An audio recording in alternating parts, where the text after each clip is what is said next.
Welcome to the NAV People's Knowledge Hub. To create a purchase quote, select Buying and Stock from the Role Center and then choose Purchase Quotes. Select New from the ribbon and a new window will open, ready to receive the vendor's details. Select a vendor from the drop-down list.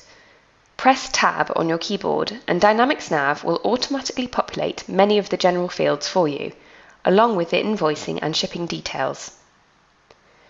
Now enter the item or items that you would like to create a quote for, making sure that you enter the quantity.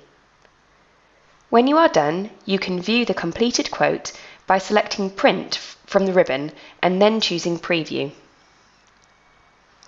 You can now see the vendor details, document date, quote number, item descriptions, and the ship to address.